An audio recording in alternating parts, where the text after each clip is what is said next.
तो बच्चों, welcome to MS coaching centre. जैसे कि पिछला वाला वीडियो में आप लोग को हम ज्योग्राफी का वीवीआई सब्जेक्टिव क्वेश्चन करवाए थे, आज हम लोग इकोनॉमिक्स का वीवीआई क्वेश्चन करेंगे। ये जो क्वेश्चन बोर्ड पर लिखा हुआ है, इसको आप याद करके एग्जाम में बैठ जाइए। क्वेश्चन लड़ना कंफर्म है। जैसे कि हमारा पहला क्वेश्चन क्या है, अब बहुत ही सरल भाषा में इसका आंसर लिखा हुआ है। आप किताब उताब में देखिएगा तो इस तरीका से शब्द या अक्षर लिखा रहेगा, आपको समझ में नहीं आएगा। लेकिन हमारा जो लिखा हुआ है छाट छाट कर हम अपने समझ से लिखा दिए हैं। जैसे कि हमारा पहला क्वेश्चन क्या है, देखिए पहला क्वेश्चन है कि अर्थव्यवस्था किसे कहते हैं। ये 2 नंबर का सबसे सटीक क्वेश्चन है, अर्थव्यवस्था किसे कहते हैं। देखिए हम इसका आंसर लिखे हैं कि अर्थव्यवस्था आर्थिक क्रियाओं का ऐसा संगठन है, अर्थव्यवस्था आर्थिक क्रियाओं का ऐसा संगठन है जिसके अंतर्गत लोग कार्य करके अपनी आजीविका चलाते हैं। अर्थव्यवस्था आर्थिक क्रियाओं का ऐसा संगठन है जिसके अंतर्गत लोग कार्य करके अपनी आजीविका चलाते हैं। जैसे कौन कौन सा कार्य करता है तो उसकी आजीविका चलता है। तो कोई व्यक्ति है जो कृषि कार्य कर रहा है, कोई व्यक्ति है जो व्यापार कर रहा है, कोई व्यक्ति परिवहन का कार्य कर रहा है। परिवहन मतलब बस चला रहा है, टेम्पू चला रहा है, ऑटो चला रहा है, ये सभी करके अपने परिवार का भरण पोषण कर रहा है। उसके बाद कोई ये बैंक में कार्य कर रहा है, कोई बीमा में कार्य कर रहा है, कोई संचार में कार्य कर रहा है, और भी बहुत सारे लोग जो है बहुत सारे कार्यों में लगे हुए हैं। तो हम लास्ट में लिख दें इत्यादि। इन सभी कार्यों करके अपनी आजीविका को क्या करा चला, तो इसी प्रक्रिया को क्या कहा जाता है, इसी प्रक्रिया को अर्थव्यवस्था कहा जाता है। चलिए आप लोग को पहला क्वेश्चन समझ में आ गया होगा। अब देखिए दूसरा क्वेश्चन क्या है। दूसरा क्वेश्चन है आर्थिक नियोजन क्या है। आर्थिक नियोजन क्या, बड़ा इंपॉर्टेंट क्वेश्चन है। उत्तर में क्या है कि आर्थिक नियोजन का अर्थ एक समयबद्ध कार्यक्रम के अंतर्गत पूर्व निर्धारित सामाजिक एवं आर्थिक उद्देश्यों की प्राप्ति के लिए अर्थव्यवस्था में उपलब्ध संसाधनों का नियोजित समन्वय का उपयोग करना होता है, जिसे हम कहते हैं आर्थिक नियोजन। आप लोग पढ़े होंगे तो आप लोग को ये सब क्वेश्चन का आंसर पहले से मालूम होगा। तो हमारा जो क्वेश्चन का आंसर लिखा हुआ है वही क्वेश्चन अगर आप लोग पहले से याद कर लें तो ऐसा नहीं कीजिएगा कि जो हम बोर्ड पर लिखे वही आंसर आपको याद करना है। आप पहले से जो आंसर याद किए हो वो भी आपके लिए ठीक है। इसमें से आपको जो नया लग रहा है उसको आप पर लिख कर क्या कर लीजिए, याद कर लीजिए। नहीं तो हमारा वीडियो देखेगा तो हम ऐसे आंसर लिख रहे हैं, कोई और वीडियो देखेगा तो उसमें से कोई और आंसर। तो 10 तरीका से परिभाषा रहेगा तो क्या 10 तरीका से परिभाषा को याद करेंगे? नहीं, आप जो एक तरीका से परिभाषा याद कर लें उसी को याद कर ले रहिए, ज्यादा दिमाग को जोड़ नहीं दीजिए। अब देखिए दूसरा क्वेश्चन का आंसर आप लोग को समझ में आ गया। आप देखिए कि इसमें से हमको कौन कौन सा क्वेश्चन का आंसर हमको पहले से याद है, और जो क्वेश्चन का आंसर नहीं याद है उस क्वेश्चन का आंसर आप लिख कर क्या कर लीजिए, याद कर लीजिए। अब देखिए तीसरा क्वेश्चन है कि मिश्रित अर्थव्यवस्था का। ये तो हर साल छपता है, ये क्वेश्चन हर साल सामाजिक विज्ञान में क्वेश्चन छपता है। देखिए मिश्रित अर्थव्यवस्था क्या है, तो मिश्रित अर्थव्यवस्था पूंजीवादी तथा समाजवादी अर्थव्यवस्था का मिश्रण है। मिश्रित अर्थव्यवस्था पूंजीवादी तथा समाजवादी अर्थव्यवस्था का मिश्रण है। मिश्रित अर्थव्यवस्था वह अर्थव्यवस्था है जहां उत्पादनों के साधनों का स्वामित्व देश के सरकार के पास भी होता है और निजी व्यक्तियों के पास भी होता है। तो निजी व्यक्तियों के पास और देश की सरकार दोनों के पास होता है, इसलिए इसको बोला जाता है मिश्रित अर्थव्यवस्था। किसका मिश्रित है, तो पूंजीवादी का मिश्रण है और समाजवादी का मिश्रण। वही चीज हम जो बोले वो लिखा हुआ है। व्यक्तियों के पास होता है, यानी सरकार के पास भी होता है और निजी व्यक्तियों के भी पास होता है, मिश्रित अर्थव्यवस्था कहलाता है। जैसे हमारा प्यारा सा देश भारत, प्यारा सा देश हमारा भारत कौन सी अर्थव्यवस्था में आता है, मिश्रित अर्थव्यवस्था में आता है। ये आपको ऑब्जेक्टिव पूछेगा कि निम्नलिखित देशों में से कौन मिश्रित अर्थव्यवस्था का उदाहरण है, तो भारत। निम्नलिखित में से कौन पूंजीवादी अर्थव्यवस्था का उदाहरण है, तो क्या हो जाएगा, अमेरिका। निम्नलिखित में से कौन समाजवादी अर्थव्यवस्था का उदाहरण है, तो क्या हो जाएगा, चीन और क्यूबा। चलिए अब आते हैं क्वेश्चन नंबर 4। क्वेश्चन नंबर 4 क्या है कि प्रति व्यक्ति आय क्या है, यानी एक व्यक्ति की आय क्या है, प्रति व्यक्ति आय क्या है।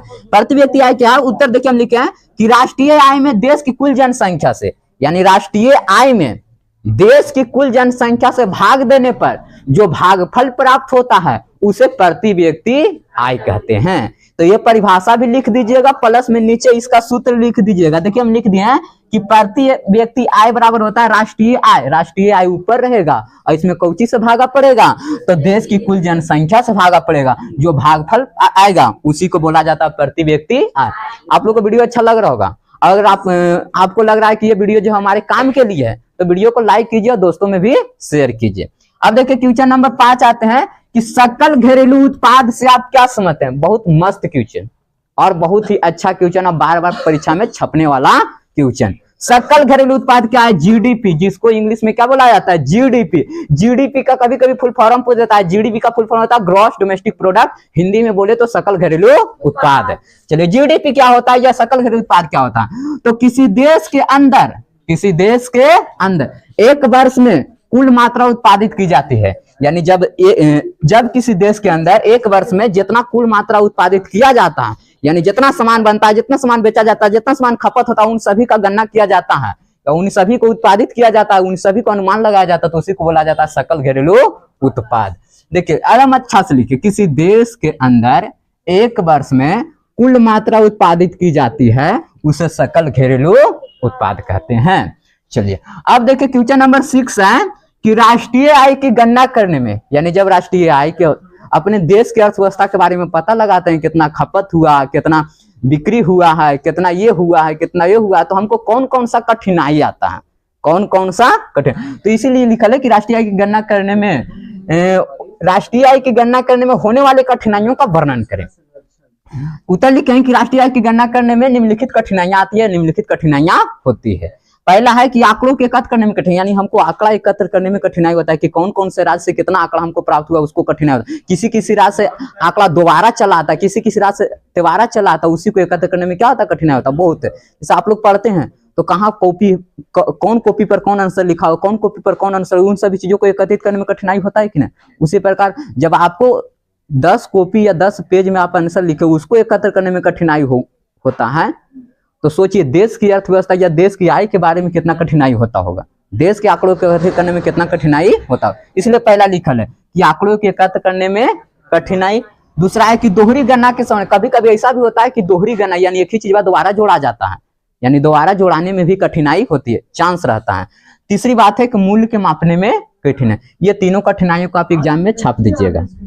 जब भी आए क्वेश्चन कि राष्ट्रीय आय की गणना करने में होने वाले कठिनाइयों का वर्णन करें, तो लिखिएगा कि राष्ट्रीय आय की गणना करने में होने वाले कठिनाई निम्नलिखित है: आंकड़ों के एकत्र करने में कठिनाई, दोहरी गणना की संभावना और मूल्य के मापने में कठिनाई। इसका आंसर लिखिएगा तो बीच में एक एक लाइन छोड़ छोड़ के लिखिएगा, क्योंकि इतना सारा पेज रहता है ना कि भरना पड़, मतलब कि ज्यादा भरिएगा तो ज्यादा नंबर आएगा, तो इसलिए बीचवा में एक लाइन छोड़ के, एक लाइन छोड़ के, फिर एक लाइन छोड़ के, फिर नीचे, फिर एक लाइन छोड़ के, एक लाइन नीचे, ऐसा सटा सटा लिखिएगा तो थोड़े सुख में हट जाएगा आंसर। इसलिए बीच में एक लाइन छोड़ छोड़ के, पहला दूसरा तीसरा एकदम सजा सजा के लिखेगा, पूरा नंबर मिलेगा। समझ में आए। चलिए अब देखिए क्या है कि एटीएम क्या है, एटीएम क्या है। कभी कभी ये भी पूछ देता है कि एटीएम का विस्तारित रूप क्या होता है, तो एटीएम का विस्तारित रूप होता है ऑटोमेटेड टेलर मशीन, हिंदी में बोले तो स्वचालित टेलर मशीन। तो 2 नंबर का क्वेश्चन आएगा, तो ऑब्जेक्टिव के लिए बता दिए, लेकिन अगर सब्जेक्टिव में 2 नंबर का क्वेश्चन आएगा, डायरेक्ट पूछेगा एटीएम क्या है या एटीएम किसे कहते हैं। देखिए बड़ा सरल परिभाषा है कि एटीएम बैंक द्वारा दिया गया एक प्लास्टिक कार्ड होता है। हाँ, एटीएम बैंक द्वारा दिया गया इतना छोटा सा क्या होता है, प्लास्टिक कार्ड होता है, इसमें गुप्त पिन अंक भी होता है। चलिए एटीएम बैंक द्वारा दिया गया एक प्लास्टिक कार्ड होता है, जिसकी सहायता से हम किसी भी बैंक मशीन में, बैंक में लेके जाइएगा तो पैसा नहीं निकलेगा, बैंक मशीन उसके लिए होता है ना, रूम में लगा रहता है, बाजार में देखिएगा तो रूम में जाके रखा हुआ रहता है ना, वहां पर लोग लाइन लगकर, ज्यादा भीड़ रहता है तो लाइन लगकर लोग क्या करते हैं, पैसा निकालते। तो एटीएम मशीन में एटीएम कार्ड डालकर हम अपनी खाता से रुपया निकाल सकते हैं, इसी को कहा जाता है एटीएम कार्ड। चलिए अब पूरा पढ़ते हैं एक बार। एटीएम बैंक द्वारा दिया गया एक प्लास्टिक कार्ड होता है, जिसकी सहायता से हम किसी भी एटीएम मशीन में एटीएम कार्ड डालकर हम अपनी खाता से रुपया निकाल सकते हैं। हम अपनी खाता से रुपया, दूसरी खाता से रुपया नहीं खपत होता, आपके खाता से वो खपत होता होगा, निकलता 2000 तो आपको खाता में 2000 कट गया, निकल गया। समझ में आई बात है। चलिए अब है बचत क्या है। बचत मतलब बचाना, बचत मतलब क्या, बचाना। तो सब व्यक्ति जो है वो पैसा कमाता है ना, तो भविष्य के लिए बचा कर रखता है, तो भविष्य के लिए पैसा बचा कर रखना ही क्या कहलाता है, बचत कहलाता है। चलिए देखिए, व्यक्ति अपनी आय का कुछ भाग भविष्य के लिए बचा कर रखता है। जितना सारा पैसा कमाता है उसमें से देखिएगा कुछ कुछ उसके घर में पैसा खपत होता है, तो कुछ कुछ भविष्य के लिए बचा कर रखता है, बेटी का शादी करने के लिए, बेटा का शादी करने के लिए, बहुत सारे भविष्य को सोचकर पैसा को जमा रखा जाता है, रखता है। अर्थात आय का वह भाग जिसे वस्तुओं एवं सेवाओं के उपयोग पर खर्च नहीं किया जाता है, वस्तुओं सेवाओं के उपयोग पर खर्च नहीं किया जाता है, क्या कहलाता है, बचत कहलाता है। बचत बराबर फॉर्मूला होता है, जो आप कमाते हैं वो आय और जो उपयोग किए, यानी जो कमाए और जो उपयोग किए। तो जितना मान लीजिए आप 8000 रुपया कमाए, ठीक है, महीना में कितना कमाए, 8000। अब आपको घर में कितना खपत हो रहा है, तो मान लीजिए 3000 खपत हो रहा है, तो 8000 में से 3000 घटा दीजिएगा तो कई हजार बचेगा, 5 है, यानी। चलिए अब आप लोग देखिएगा क्वेश्चन नंबर हम लोग 8 तक कर चुके थे, अब देखिएगा 9 नंबर क्वेश्चन क्या लिखे हैं कि वस्तु विनिमय प्रणाली किसे कहते हैं। प्रणाली दो होता है, एक होता है वस्तु विनिमय प्रणाली, एक होता है मौद्रिक प्रणाली। तो मौद्रिक प्रणाली उतना इंपॉर्टेंट नहीं है जितना वस्तु विनिमय प्रणाली है। वस्तु विनिमय प्रणाली को एकदम ठोर को याद रखिएगा आंसर।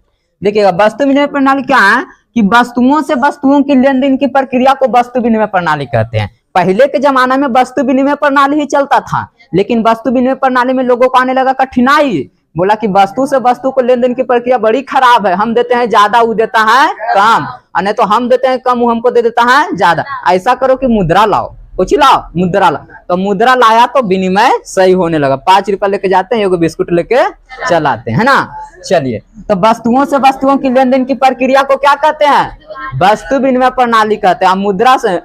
मुद्रा से वस्तुओं की लेन देन की प्रक्रिया को क्या कहते हैं, मौद्रिक प्रणाली कहते हैं। ठीक है, प्राचीनतम कौन है, वस्तु विनिमय प्रणाली की मौद्रिक प्रणाली, वस्तु विनिमय प्रणाली। चलिए अब देखिएगा क्वेश्चन नंबर 10 है कि बारह स्रोती या आउटसोर्सिंग किसे कहते हैं। बारह स्रोती इंग्लिश में बोला जाता है आउटसोर्सिंग, कुछ बोला जाता है आउटसोर्सिंग।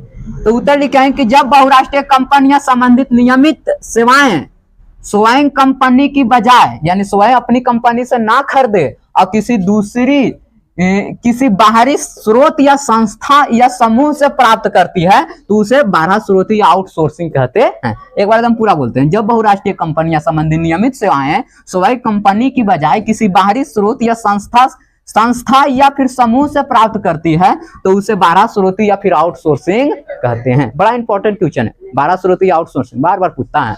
चलिए अब आते हैं क्वेश्चन नंबर क्या है, क्वेश्चन नंबर आते हैं 11। क्वेश्चन नंबर 11 क्या, बहुराष्ट्रीय कंपनी क्या है, बहुराष्ट्रीय कंपनी क्या है। ये हिस्ट्री का भी क्वेश्चन है, व्यापार भूमंडलीकरण चैप्टर का, और ये अर्थशास्त्र का भी क्वेश्चन है। ठीक है ना। चलिए, तो ये क्वेश्चन को पूछना एकदम तय है, चाहे अर्थशास्त्र में पूछे चाहे हिस्ट्री में पूछे। चलिए, तो बहुराष्ट्रीय कंपनी क्या है, तो वैसी कंपनी जो अपने देश के अलावा, देखिए यहाँ पर देश छुटा हुआ है, ठीक है, अपने देश के अलावा दूसरे देशों में भी लोगों को सेवा देती है। वैसी कंपनी जो अपने देश के अलावा दूसरे देश में भी लोगों को सेवा देती है, वैसी कंपनी को बहुराष्ट्रीय कंपनी कहते हैं। जैसे में देखिए कौन कौन सा ऐसा कंपनी है, fort Motors company, fort motor जो अपने देश का है लेकिन दूसरे देश में भी उसका गाड़ी चल रहा है। उसके बाद नोकिया कंपनी मोबाइल से संबंधित है, तो नोकिया कंपनी दूसरे देश का है, हमारे भारत देश का या दूसरे देश का, लेकिन दूसरे देशों में चल रहा है ना। चलिए, उसके बाद सैमसंग है उत्तरी कोरिया का फोन है सैमसंग, हम लोग चलाते हैं, तो इसका मतलब बहुराष्ट्रीय कंपनी है। वो सैमसंग उत्तरी कोरिया का, लेकिन भारत देश में भी उसका फोन चल रहा है ना। उसके बाद देखिए वीवो चाइना का कंपनी है, किसका कंपनी है, चाइना, लेकिन वीवो का मोबाइल हम लोग चलाते हैं कि नहीं चलाते हैं, इसका मतलब बहुराष्ट्रीय कंपनी। तो वैसी कंपनी जो अपने देश में तो सेवा दे लेकिन दूसरे देश में भी सेवा दे, उसे क्या कहते हैं, बहुराष्ट्रीय कंपनी कहते हैं। चलिए अगला, वैश्वीकरण किसे कहते हैं, वैश्वीकरण किसे कहते हैं। वैश्वीकरण को पूछेगा भूमंडलीकरण किसे कहते हैं। वैश्वीकरण भूमंडलीकरण दोनों एक ही होता है, ठीक है ना। चलिए, वैश्वीकरण है कि जब विश्व के देश व्यापार धंधे के उद्देश्य से अपनी देश की अर्थव्यवस्था दूसरे देश की अर्थव्यवस्था से क्या करता है, जोड़ता है। यानी व्यापार और धंधे की वजह से एक देश की अर्थव्यवस्था दूसरे देश की अर्थव्यवस्था से क्या करता है, जुड़ा। कह सकते हैं विश्व का अगर टोटल परिवार हो जाए, कोची कमाने के उद्देश्य से, तो पैसा कमाने के उद्देश्य से, तो इसी को बोला जाता है कोची, तो इसी को बोला जाता है भूमंडलीकरण। भूमंडलीकरण का दूसरा नाम क्या है, वैश्वीकरण, भूमंडलीकरण कहते हैं। चलिए अब आते हैं क्वेश्चन नंबर 13 की तरफ, सहकारिता किसे कहते हैं। सहकारिता किसे कहते हैं। सहकारिता का अर्थ होता है मिलजुल कर कार्य करना। सहकारिता का अर्थ क्या होता है, मिलजुल कर कार्य करना। सहकारिता वह संगठन है जिसके द्वारा दो या दो से अधिक व्यक्ति अपनी इच्छा अनुसार मिलजुल कर समान स्तर पर आर्थिक हितों की वृद्धि करते हैं, इसी को बोला जाता है सहकारिता।